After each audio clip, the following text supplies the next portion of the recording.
আজ 14 November world diabetes day. আজকের দিনটা আমরা ডায়াবেটিক মাদার্সদের ডেডিকেট করি। ডায়াবেটিস ভারতবর্ষে ভীষণ কমন এবং দিনকে দিন বাড়ছে। ডায়াবেটিক মাদার্সরা প্রেগনেন্সি অনেক সমস্যা ফেস করেন। বাচ্চার abnormality, increase rate of miscarriage and other pregnancy problems. এটার সমাধান কিন্তু সিম্পল। যেরকম আমরা সবকিছুর জন্য একটা প্রিপারেশন নিই, আমরা প্রেগনেন্সির জন্য বলি ডায়াবেটিক মাদাররা যেন মাস 3 আগে থেকে একটু প্রিপারেশন নেন।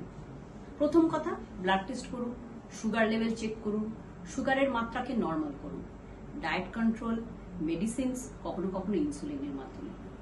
সেকেন্ড, গাইনোকোলজিস্টের কাছে যান, সেখানে প্রেগনেন্সি কনফার্ম হওয়ার পরমুহূর্তেই সুগারকে নট অনলি নর্মাল করুন, বাট কিছু vitamins like folic acid tablets, এগুলো কিছু কিছু বাচ্চার ডিফেক্ট থেকে বাঁচায়, এইগুলো শুরু করুন।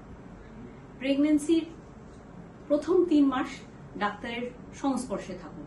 যে সময়টার প্রবলেম হতে পারে, সুগারের অতিরিক্ত মাত্রার জন্য বাচ্চার প্রবলেম সমস্যা হতে পারে, মিসক্যারেজ হতে পারে, এবং এই 3 মাসটা কিন্তু খুব ভালো করে আপনারা সুগার কন্ট্রোল করুন।